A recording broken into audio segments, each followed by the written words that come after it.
तो स्वागत है दोस्तों आप लोगों का हिमरोज मिल्की आईएएस एकेडमी में। हम लोग राजपूत काल का अध्ययन कर रहे हैं और पिछले लेक्चर में हम लोगों ने गुजरात के चौलुक्य या सोलंकी राजवंश पे डिस्कशन किया है। आज हम लोग राजपूत काल में सबसे महत्वपूर्ण राजवंश पे डिस्कशन करेंगे, या यूं कहिए गुर्जर प्रतिहारों के बाद जो सबसे ज्यादा चर्चा होता है राजपूतों में, चौहानों का। आज हम लोग उसी चौहान राजवंश पे डिस्कशन करेंगे। सामान्यतः मूल रूप से या तकनीकी रूप से कहे तो इन्हें चहमान कहा जाता है या चाहमान कहा जाता है, लेकिन चहमान और चाहमान से ये चौहान के रूप में प्रतीत हो जाते हैं, यानी एक अपभ्रंश के रूप में चौहान कहे जाने लगते हैं। तो आज बोलचाल की भाषा में इन्हें चौहान कहा जाता है। शाकंभरी के चौहान के नाम से फेमस, इनके कई सारे ब्रांचेस थी। शाकंभरी वाला ब्रांचेस बहुत इंपॉर्टेंट ब्रांच था, महत्वपूर्ण ब्रांच था, शक्तिशाली ब्रांच हुआ। इस वजह से शाकंभरी ब्रांचेस सबसे ज्यादा फेमस होता है और उसी का अध्ययन आज हम लोगों को करना है। तो आइए शुरू करते हैं। हम लोग हेडिंग डाल लीजिए, शाकंभरी का चहमान वंश। शाकंभरी का चहमान वंश। चहमान वंश देखिए, कई बार इन्हें चाहमान वंश भी कह दिया जाता है, कंफ्यूज नहीं होना आपको। चाहमान वंश और यही बनते हैं चौहान वंश। चौहान वंश। एक नाम इन्हें और दिया जाता है जिसका नाम है सपाल दक्ष वंश। क्यों बोलते हैं सपाल दक्ष वंश, अभी ये क्लियर हो जाएगा। ये कई सारे नाम हैं, किताबों में आपको अलग अलग कई जगह कुछ अलग अलग चीजें मिल जाएंगी। जैसे जब किताब पढ़ेंगे तो कई जगह आ जाएगा सपाल दक्ष, तो वहां पर कंफ्यूज जाते हैं कि ये कौन सा क्षेत्र, कौन सा वंश आ गया इस क्षेत्र में, कौन से शासक आ गए। तो इन्हीं को बोला जाता है सपाल दक्ष, चहमान, चौहान। चौहान तो आप लोगों को समझ में आ रहा। देखिए, जब हम लोग बोलते हैं कि इनका आविर्भाव कहां से हुआ या उत्पत्ति, मूल निवास, सॉरी उत्पत्ति छोड़ दीजिए तो बताएंगे अभी बाद में। इनका निवास कहां था एक्चुअल में, मूल निवास कहां था, तो लोग बोलते हैं कि ये जांगल देश में रहते थे। जांगल देश में, जांगल देश में रहते थे। कहां पड़ता है जांगल देश? जांगल देश कहा जाता है बीकानेर वाले क्षेत्र को। बीकानेर के भूभाग को जांगल देश कहा जाता है आज वर्तमान में। बीकानेर के भूभाग को जांगल देश कहते हैं। इसी बीकानेर के भूभाग में, जांगल देश में, जहां पे ये होता था, इसमें कुल 1.25 लाख गांव था। ध्यान रखिएगा, 1.25 लाख गांव था। इनकी जो मूल निवास थी वो था जांगल देश, जो बीकानेर वाले क्षेत्र में पड़ता है। और इस जांगल देश में कुल 1.25 लाख गांव था। 1.25 लाख गांव होने के कारण इन्हें कहा गया, इसे कहा गया सपाल दक्ष। ध्यान रखिएगा, इसी वजह से इस वंश को सपाल दक्ष वंश भी कह दिया जाता है। इनकी राजधानी थी अहिच्छत्रपुर। राजधानी थी अहिच्छत्रपुर। यह राजधानी बाद में चलकर के अजमेर बनती है। सामान्यतः चौहानों की राजधानी अजमेर के नाम से विख्यात है, लेकिन प्रारंभ में इनकी राजधानी अजमेर नहीं थी। प्रारंभ में राजधानी थी अहिच्छत्रपुर। बाद में चल करके राजधानी अजमेर बनता है। अजमेर नगर की स्थापना की जाती है और अजमेर को राजधानी बनाया जाता है। मैं बताऊंगा कौन शासक था जिसने राजधानी अजमेर बनाई और अजमेर में कई सारे निर्माण कार्य की।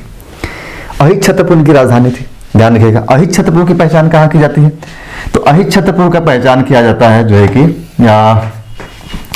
अहिच्छत्रपुर आज वर्तमान में जो है पहचान की जाती है नागौर के पास, मारवाड़ के नागौर के पास। मारवाड़ के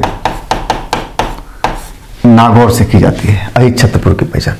तो शुरू में राजधानी अहिच्छत्रपुर थी। अब सवाल उठता है कि शाकंभरी कहां था जिससे हम इनकी पहचान करते हैं कि ये शाकंभरी के हैं। तो एक्चुअल में होता क्या है, देखिए, इस वंश का संस्थापक या प्रथम पुरुष बोल सकते हैं, उसका नाम था वासुदेव। वासुदेव इस वंश का पहला शासक माना जाता है वासुदेव। तो कई बार प्रश्न पूछता है पहला शासक, प्रथम शासक, संस्थापक वासुदेव था। जब यह शासक बनता है, यानी इस वंश की स्थापना करता है, तो यह अजमेर के उत्तर में सांभर क्षेत्र में अपना अधिकार कर लेता है। अपना अधिकार कर लेता है। अधिकार कर लेता है। ये जो सांभर क्षेत्र है ना, यही बोला गया शाकंभरी। यही बोला गया शाकंभरी। और इसी को केंद्र बना करके इसने शासन सत्ता का संचालन शुरू किया। इसीलिए ये कहलाए शाकंभरी के चहमान या चौहान राजवंश। यहां तक चीजें ध्यान रखिएगा, ये ध्यान रखिएगा, ठीक। अहित छत्रपुर उनकी राजधानी थी, अजमेर बाद में राजधानी बनती है। शाकंभरी कौन सा क्षेत्र है? सांभर, अजमेर का जो सांभर वाला क्षेत्र है ये। इनके जब स्रोतों की बात करते हैं कि इनके इतिहास के जानने के स्रोत, तो कई सारे रासो लिखे गए हैं, कई सारे ग्रंथ लिखे गए इनके स्रोत को लेकर के, लेकिन ज्यादातर जो प्रमाणिक स्रोत माने जाते हैं वो जो फारसी लेखक हैं उन लेखों के बारे में। कुछ प्रमाणिक स्रोत यहाँ भी मौजूद हैं, लेकिन ज्यादातर स्रोतों में कहा गया, खासतौर से चंद बरदाई कृत पृथ्वीराज रासो, इसे बिल्कुल भी प्रमाणिक नहीं माना जाता। इसमें कहा जाता है कि इसमें मैक्सिमम जो घटनाएं हैं वो कपोल कल्पित घटनाएं हैं। सिर्फ ये चारण थे क्योंकि शासन के राजा के, तो उनके खुश करने के लिए खूब बढ़ा चढ़ा करके बहुत सारी बातें लिखते थे, इसलिए इन कई सारी किताबों को प्रमाणिक नहीं मानते आज भी। आगे मैं चर्चा करूंगा जब पृथ्वीराज चौहान की बातें होंगी मोहम्मद गोरी के आक्रमण को लेकर के, तो वहां हम लोग देखेंगे कि किस प्रकार से चर्चाएं अलग अलग किताबों में की गई। तो प्रमाणिक जो किताबें मानी जाती हैं वो फारसी लेखकों की कुछ किताबें हैं, कुछ यहाँ की भी किताबें हैं जो प्रमाणिक मानी जाती हैं, लेकिन ज्यादातर जो साहित्यिक स्रोत है वो माना जाता है कि इसमें बढ़ा चढ़ा करके बातें लिखी गई हैं, कपोल कल्पित घटनाओं को वर्णित कर दिया गया है। जैसे कि मैं बताऊं साहित्य, और उसके अलावा कई सारे लेख मिलते हैं, जैसे कि पृथ्वीराज विजय, पृथ्वीराज रासो, बीसल देव रासो, हमीर महाकाव्य, सूर्जन चरित, ऐसे कई सारे हैं जो स्रोत के रूप में आते हैं। जैसे कुछ लिख लीजिए, पृथ्वीराज विजय किसने लिखा है? जयानक भट्ट ने। ये प्रश्न पूछता है खूब यहाँ पे जितना मैं लिखवा रहा हूँ, देखिए। इसके अलावा पृथ्वीराज रासो किसने लिखा है? चंद बरदाई ने। चंद बरदाई ने। सबसे अप्रमाणिक किताब, जितनी भी किताबें लिखी गई इस समय की, इसमें ये सबसे अप्रमाणिक माना जाता है, कपोल कल्पित माना जाता है कि इसमें सारी चीजें, मैक्सिमम चीजें कपोल कल्पित लिखा है। जैसे कि अभी मूवी बनी थी पृथ्वीराज रासो से बहुत सारी चीजें उठाएगी जो कपोल कल्पित थी, गलत थी, ऐतिहासिक तथ्य से प्रमाणित नहीं होते। भारत में भी इस चीज को मान लिया गया है। तो इसके अलावा बीसल देव रासो, बीसल देव रासो, ये जितने रासो याद रहे, किसने लिखा? नरपति नाल ने लिखा। इसके अलावा हमीर महाकाव्य, हमीर महाकाव्य किसने लिखा? जयचंद ने लिखा। इसके अलावा है सुरजन चरित्र, सुरजन चरित्र किसने लिखा? चंद्रशेखर ने। ऐसे बहुत सारी रचनाएं हैं, आगे मैं जब चर्चा करूंगा तो कुछ चीजों का मैं और भी डिस्कशन करते चलूंगा। बस ये ध्यान रखिएगा, ये सारी चीजें हालांकि बताई जा चुकी है किसकी किसकी रचनाएं हैं, क्या क्या। अब आइए देखिए, अब इनकी उत्पत्ति की बात कर लेते हैं। इनकी उत्पत्ति को लेकर क्या बातें कही जाती है, देखिए। उत्पत्ति, उत्पत्ति उत्पत्ति की अगर बात किया जाए तो चंद बरदाई की जो पृथ्वीराज रासो है, पृथ्वीराज रासो, इसमें बताया गया है कि इनकी उत्पत्ति अग्निकुंड से हुई थी, अग्निकुंड से हुई थी। इसके अलावा हमीर महाकाव्य, हमीर महाकाव्य एवं पृथ्वीराज विजय, पृथ्वीराज विजय में बताया गया है कि इनकी उत्पत्ति ये सूर्यवंशी क्षत्रिय है, सूर्यवंशी क्षत्रिय है। इसके अलावा इनमें बताया गया कि हाँ, इसके अलावा इसी में बताया गया कि इनकी उत्पत्ति इंद्र से हुई है, इंद्र से हुई है। इसके अलावा कर्नल टाड, कर्नल टाड और वी.एस. Smith, VA. स्मिथ और William Cook, William Cook, colonel Tod, VS. Smith, William Cook इनकी उत्पत्ति विदेशी मानते हैं, विदेशी मूल से। और उसमें मैंने शुरू में बताया था विदेशी मूल से शक और सीथियन से माना जाता है। किससे? शक एवं सीथियन से, शक एवं सीथियन से मानते हैं। तो भारतीय इतिहासकार है दशरथ शर्मा, दशरथ शर्मा, ये ब्रह्मक्षत्र सिद्धांत को मानते हैं, ब्रह्मक्षत्र सिद्धांत को मानते हैं। ब्रह्मक्षत्र मतलब पहले ब्राह्मण थे, बाद में क्षत्रिय बन गए। मैंने डिस्कशन किया था शुरू में जब इनकी उत्पत्ति बता रहा था। इसी प्रकार एक कवि हैं जिनका नाम है कवि जॉन, ध्यान रखिएगा, कवि जॉन। इन्होंने किताब लिखा है कायम खां रासो, कायम खां रासो, इसमें भी इन्हें ब्रह्म क्षत्रप के रूप में स्वीकार किया गया है कि पहले ब्राह्मण थे, बाद में ये क्षत्रप हो गए। यहां तक क्लियर है? आइए उत्पत्ति, ये पॉइंट ध्यान रखिएगा, एग्जाम के पॉइंट है से। बाकी अग्निकुंड, सूर्यवंशी, चंद्रवंशी कैसे माना जाता है, कौन कौन से सिद्धांत उत्पत्ति को लेकर के मैंने शुरू के लेक्चरों में, जब मैंने शुरू किया था उसी समय मैंने ये सारी चीजें डिस्कशन कर लिया था, तो ये चीजें आपको समझ में आएगी। अब सवाल उठता है कि राजनीतिक रूप से इनकी स्थिति क्या थी। तो मैंने बताया कि प्रतिहार सत्ता बहुत ही मजबूत स्थिति में थी। एक समय ऐसा था कि जितने भी लगभग उत्तर भारत के जितने भी शासक रहे प्रतिहारों के समकालीन, वो प्रतिहारों के सामंत थे, ये भी प्रतिहारों के सामंत थे। प्रतिहार राष्ट्रकूट संघर्ष इस समय का एक महत्वपूर्ण संघर्ष था। प्रतिहार राष्ट्रकूट संघर्ष करते करते प्रतिहार सत्ता कमजोर हो गई, सामंत अपने आप को स्वतंत्र करना शुरू कर दिया। उसी स्थिति में ये भी अपने आप को स्वतंत्र करना शुरू करते हैं और एक समय ऐसा आता है कि प्रतिहारों की सत्ता को उखाड़ फेंकते हैं और एक स्वतंत्र शासक के रूप में अपने आप को स्थापित कर लेते हैं। तो पृष्ठभूमि में मैंने क्या बताया, प्रतिहारों से शुरू होता है, ये प्रतिहारों के ही सामंत है, ध्यान रखिएगा। आइए आगे बढ़िए, देखिए लिखे थोड़ा सा कि चहमान वंश के शासक, या चौहान ही में लिखो सीधे सीधे, चहमान ही लिखे, चहमान वंश के शासक प्रतिहारों के सामंत थे, प्रतिहारों के सामंत थे। इनकी कई शाखाएं थी, इनकी कई शाखाएं थी, जिसमें शाकंभरी शाखा ने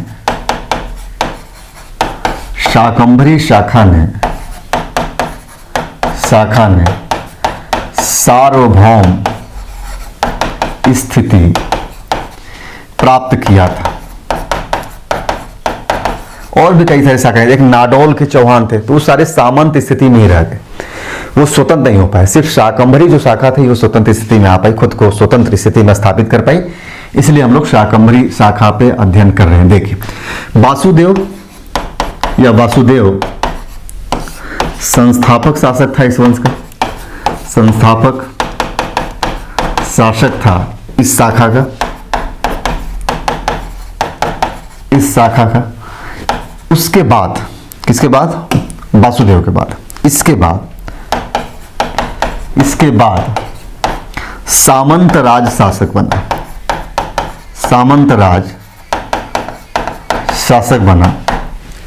ध्यान रखिए, अभी एक लंबा चलेगा, बहुत लंबे समय तक ये सामंत की स्थिति में होंगे। कब स्वतंत्र होंगे मैं आगे चर्चा करूंगा। कई सारे शासक आते हैं, तो एक सिनॉप्सिस तैयार कर लीजिए। कई सारे शासक आते हैं, हालांकि पूछेगा नहीं एग्जाम में, बस ध्यान रखिए कि वासुदेव पूछ सकता है या सामंत राज के बारे में पूछ सकता है। अब कहते हैं कि इन दोनों के बीच, वासुदेव और सामंत राज के बीच संबंध क्या था, क्या पिता पुत्र थे ये, या किस प्रकार का संबंध था कि वासुदेव के बाद सामंत राज शासक बनता है। तो इन दोनों के बीच संबंधों की कोई जानकारी उपलब्ध नहीं है। नहीं बताया जा सकता है कि सामंत राज इसका बाप था या चाचा था या क्या था, भतीजा, जो कुछ भी रहा। तो इनके संबंधों की जानकारी हमारे पास उपलब्ध नहीं है, क्योंकि ये इस समय बहुत ज्यादा प्रामाणिक साक्ष्य उपलब्ध नहीं हो पाते हैं। शासक बना, इन दोनों के बीच, यही भी लिख लीजिए, इन दोनों के बीच संबंधों की जानकारी उपलब्ध नहीं है, संबंधों की जानकारी उपलब्ध नहीं है, उपलब्ध नहीं। लेकिन ये कहते हैं कि सामंत राज थोड़ा शक्तिशाली शासक रहा होगा। इसके बाद देखिए कौन कौन शासक बनता है। सामंत राज के बाद बनता है नरदेव। इस नरदेव को पूर्णतल भी कहा जाता है, पूर्णतल भी बोलते हैं। उसके बाद अजय राज, अथवा इसी को जयराज भी बोलते हैं, जयराज। कहते हैं कि इसने अजमेर में दुर्ग की स्थापना की, इसने अजमेर में दुर्ग, अजय मेरू का निर्माण किया, अजय मेरू का निर्माण किया। अभी अजमेर नगर की स्थापना करने वाला आगे आएगा, ये ध्यान रखिएगा। ये प्रारंभिक शासक हैं, इसी के नाम के भी आगे भी कुछ शासक मिल जाएंगे, तो ये प्रारंभिक शासक है, निर्माण किया। इसके बाद शासक बनता है विग्रह राज, यह विग्रह राज प्रथम था। इसके बाद शासक बनता है युवराज। इसके बाद शासक बनता है गोपेंद्र राज। इसके बाद शासक बनता है दुर्लभ राज प्रथम। कहते हैं कि यह जो दुर्लभ राज प्रथम था, यह प्रतिहार शासक वत्स राज का सामंत था और यह त्रिकोणीय संघर्ष में हिस्सा लेता है। ध्यान रखिएगा, इसके बारे में थोड़ा सा लिखिए। यह प्रतिहार शासक वत्स राज का सामंत था, वत्स राज का सामंत था तथा इसने त्रिकोणीय संघर्ष में हिस्सा लिया था, त्रिकोणीय संघर्ष में हिस्सा लिया था। इसके बाद शासक बनता है गुवक प्रथम, गुवक प्रथम। कहते हैं कि इसने श्रीहर्ष मंदिर का निर्माण करवाया था, श्रीहर्ष मंदिर का निर्माण करवाया था। इसके बाद शासक बनता है चंदन राज द्वितीय, चंदन राज द्वितीय। इसके बाद शासक बनता है गुवक द्वितीय। गुवक द्वितीय के बारे में थोड़ा सा लिख लीजिए। यहां पे कहा जाता है कि इसने अपने बहन का विवाह, इसने अपने बहन का विवाह परमार राजा भोज से किया था, भोज से किया था। इसके बहन का नाम था कलावती। ध्यान रखिएगा, इसके बहन का नाम था कलावती।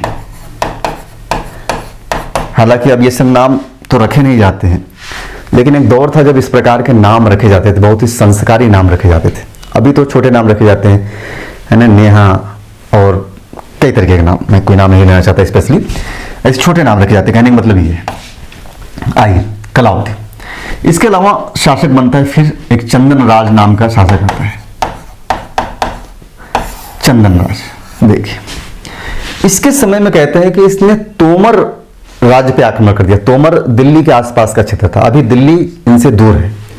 मैंने बताया यह जो दौर है चहमानों का, पृथ्वीराज चौहान, और जब मैं गहड़वाल राजवंश पढ़ा रहा था जयचंद के बारे में, तो मैंने बताया कि जयचंद का साम्राज्य बड़ा था, इनका साम्राज्य छोटा था।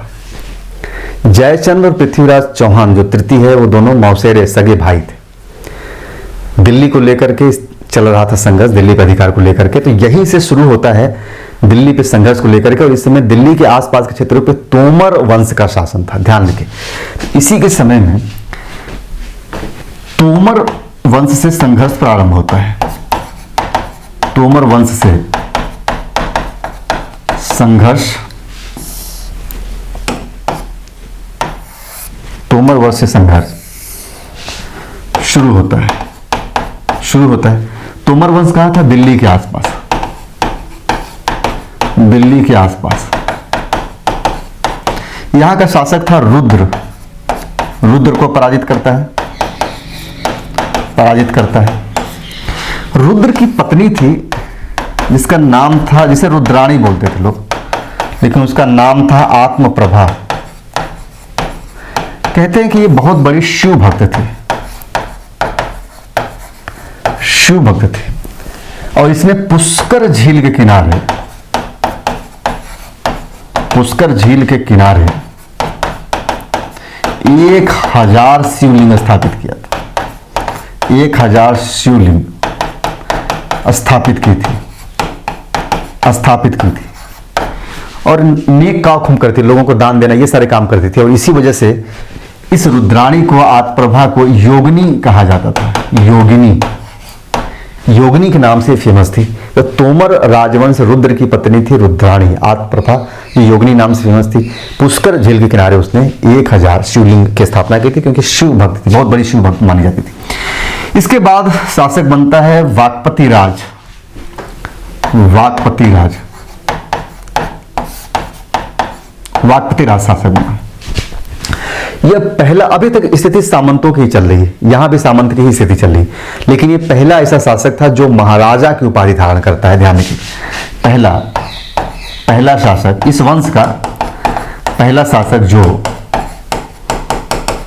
महाराजा की उपाधि धारण करता है, महाराजा की उपाधि धारण करता है। एक दूसरा, यह चंदेलों के साथ वैवाहिक संबंध बनाता है, चंदेल वंश से वैवाहिक संबंध बनाता है। संबंध बनाता है। यह ऐसा दौर था जब चंदेल शक्तिशाली हो रहे थे और प्रतिहार साम्राज्य धीरे धीरे कमजोर हो रहा था। तो यहां से प्रतिहारों की स्थिति कमजोर होती जा रही थी। प्रतिहारों की स्थिति कमजोर होती जा रही थी। अब देखिए, जैसे जैसे प्रतिहार कमजोर होते जाएंगे वैसे वैसे चौहान मजबूत होते जाएंगे और एक समय ऐसा आएगा कि प्रतिहारों का जो चोला ओढ़े हुए हैं सामंती की या उनकी अधीनता को पूरी तरीके से उतार करके फेंक देंगे। अभी भी प्रतिहार के सामंत हैं, हालांकि मजबूत स्थिति में आ गए, लेकिन अधीनता स्वीकार कर रहे हैं।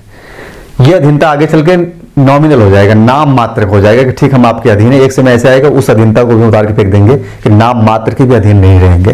तो ध्यान रखिए। इसके बाद शासक बनता है सिंहराज। शासक बनता है सिंहराज, और यह पहला ऐसा शासक था जो महाराजा धीराज की उपाधि धारण करता है। महाराजा धीराज की उपाधि धारण करता है, उपाधि धारण करता है।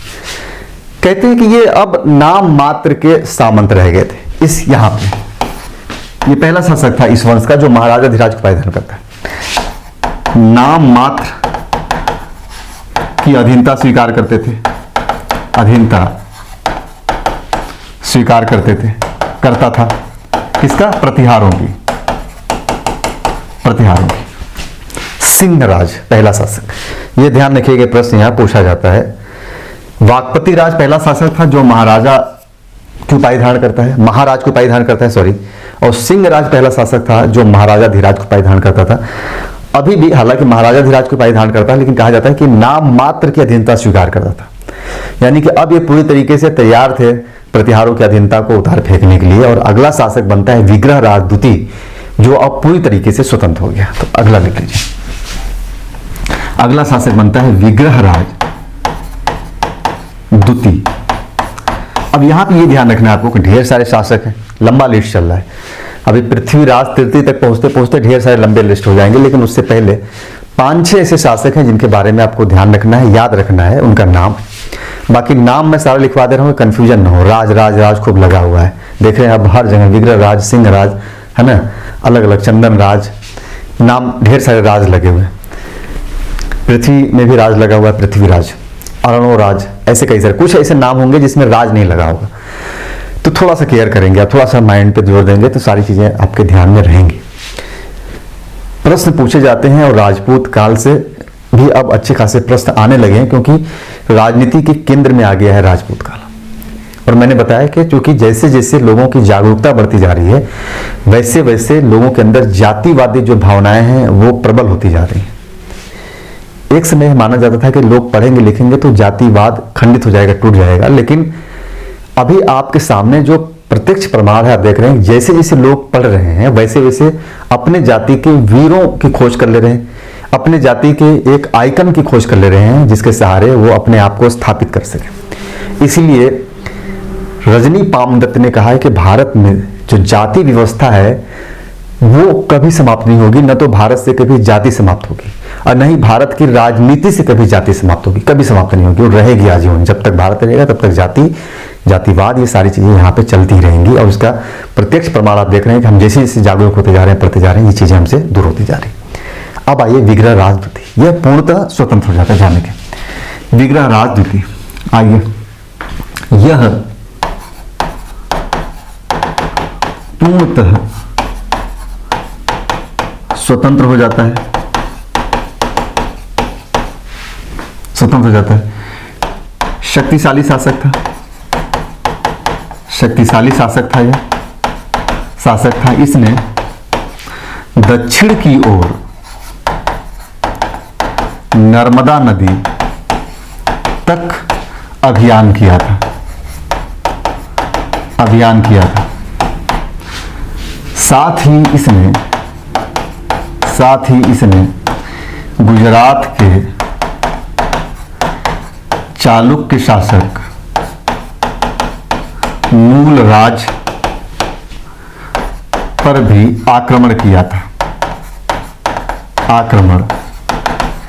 देखिए गुजरात के, मैंने बताया कि बोलचाल में गुजरात के चालुक्य ही बोलते हैं, हालांकि है क्या, चौलुक्य है, गुजरात के चालुक्य शासक, लेकिन किताबों में आपको गुजरात के चालुक्य लिखा आएगा, तो कंफ्यूज मत होइएगा, वही गुजरात मतलब चालुक्य शासक। तो ये हो गया विग्रह राज के संदर्भ में ध्यान रखिए। बस यहाँ ध्यान रखिए कि यहाँ से पूरी तरीके से स्वतंत्र हो जाते हैं, कंप्लीटली स्वतंत्र हो जाते हैं। अब प्रतिहारों के सामंत नहीं रहे, सामंत स्थिति से स्वतंत्र हो जाते हैं, सामंती स्थिति से।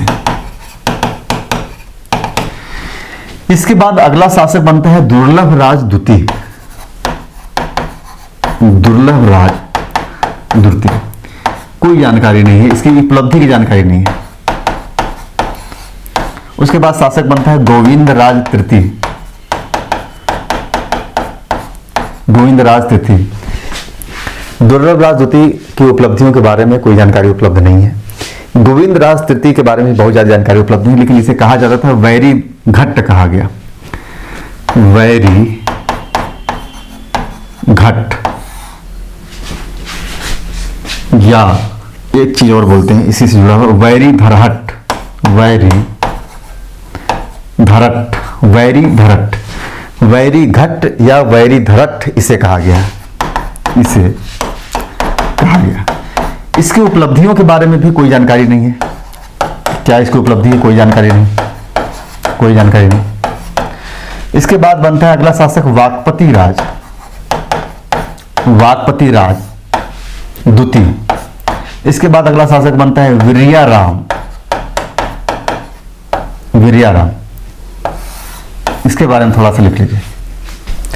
विरयाराम के समय क्या होता है? इसके समय में, इसके समय में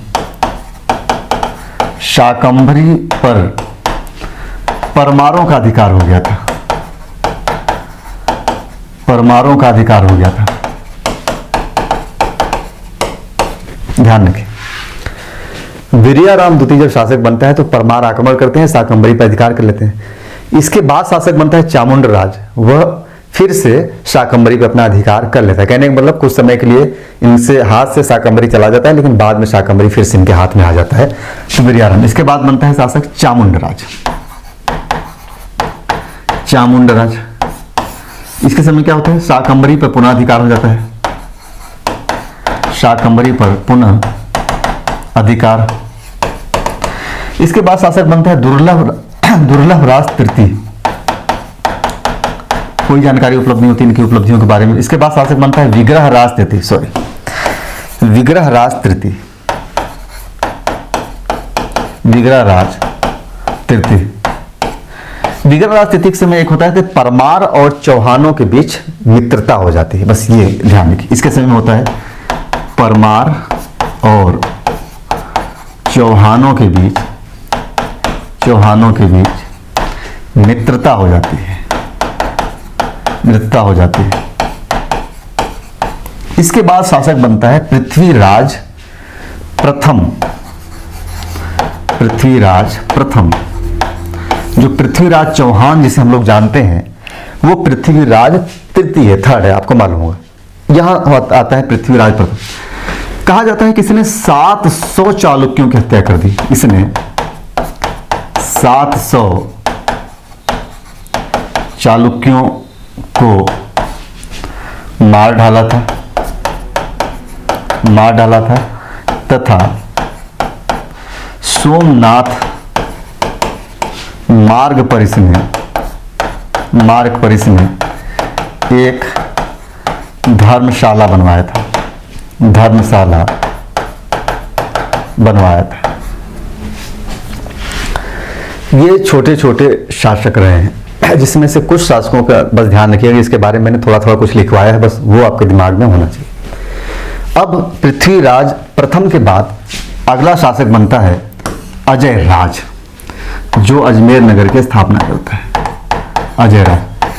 इसका अगर समय हम लोग देखें तो ये 1105 से 1130 तक, 1105 से 1130 तक ध्यान रखें। कहते हैं कि एक महान शासक था, विजेता शासक था, कुशल योद्धा भी था। इसी ने अजमेर नगर की स्थापना की और अजमेर नगर की स्थापना करके अजमेर को राजधानी बनाया। तो चौहानों की राजधानी यहां से कहां हो जाती है? अजमेर हो जाती है अजय राज के समय से। पहले कहां थी? अहिक छत्रपुर थी, फिर शाकंभरी, फिर उसके बाद यहां हो जाता है। तो ध्यान रखिए, आइए लिखिए। यह कुशल योद्धा तथा महान विजेता था। कहा जाता है कि इसने, एक राजा था सुल्हड़, जो नरवर्मा का सेनापति था। सुल्हड़ को वो घोड़े पे बांध करके अजमेर लेकर के आया था। तो कहा जाता है कि इसने, यहीं पे लिख लीजिए, इसने परमार नरेश, नरवर्मा के सेनापति, नरवर्मा के सेनापति सामंत था ये राजा सुल्हड़ को घोड़े की पीठ पर बांध कर अजमेर ले आया था, अजमेर ले आया था। इसके अलावा कहते हैं कि यह गजनी सुल्तान बहराम शाह को भी पराजित किया था, बहराम शाह को भी पराजित किया था। ये दो चीजें ध्यान रखिएगा। इसके अलावा कहते हैं कि यह महान निर्माता भी था, यह महान निर्माता भी था। इसने अजमेर नगर की स्थापना की, अजमेर नगर की स्थापना की तथा उसे राजधानी बनाया, राजधानी बनाया। इसके पास सिक्के ढालने के टकसाल भी थे, ध्यान रखिएगा। इसके पास टकसाल गृह भी थे, गृह भी थे, जिसमें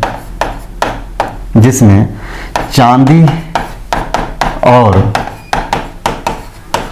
तांबे के सिक्के ढाले जाते थे, सिक्के ढाले जाते थे, जिसे प्रिय द्रम्स, अजय प्रिय द्रम्स कहा जाता था, जिसे अजय प्रिय द्रम्स कहा जाता था। अच्छा, कुछ सिक्कों पे इसके पत्नी का भी नाम मिला, जैसे एक तरफ इसके पत्नी का नाम लिखा हुआ है, तो लिखिए। कुछ सिक्कों पर इसके पत्नी का नाम भी मिलता है, कुछ सिक्कों पर इसके पत्नी का भी नाम मिलता है। क्या नाम था पत्नी का? सोमल्ल देवी, सोमल्ल देवी। ये तो हो गया अजय राज के संदर्भ है। अब यहां से आपको ध्यान रखना है सारी चीजें। अजय राज के बाद अगला शासक बनते हैं अर्णोराज। अर्णोराज यह 1130 से 1150 तक शासन करता है। इसके बारे में कहते हैं कि अना सागर झील अजमेर में है, अना सागर झील का निर्माण इसने किया था, झील का निर्माण। इसके अलावा जय सिंह सिद्धराज, जय सिंह सिद्धराज पिछले लेक्चर में मैंने बताया था, ने अपनी पुत्री का विवाह, अपनी पुत्री का विवाह इससे किया था। जय सिंह सिद्धराज कौन है? गुजरात का चालुक्य वंश का शासक है। इसके अलावा कहते हैं कि जय सिंह सिद्धराज ने अपनी पुत्री का विवाह कर दिया अर्णोराज से। इसके विजय उपलब्धियों की बात की तो बोलते हैं कि इसने मालवा नरेश नरवर्मा को पराजित किया था, नरवर्मा को पराजित किया था, पराजित किया था। इसके अलावा कहा जाता है इसने पुष्कर में वाराह मंदिर का निर्माण करवाया था, वराह मंदिर का निर्माण करवाया था। लेकिन अपने वृद्धावस्था में इसकी हत्या हो जाती है। वृद्धावस्था में इसका पुत्र था जागदेव, जागदेव द्वारा इसकी हत्या कर दी जाती है। इसके पुत्र जागदेव ने वृद्धावस्था में अर्णोराज की हत्या कर देता है। तो चलिए आज हम लोग अर्णोराज तक रहने देते हैं, क्योंकि आगे भी और भी कई सारे शासक हैं। विग्रह राज चतुर्थ है, सोमेश्वर है, पृथ्वीराज द्वितीय है, पृथ्वीराज तृतीय है। तो हम लोग नेक्स्ट लेक्चर में कंप्लीट करेंगे। पूरा चौहान वंश को। तो मिलते हैं हम लोग।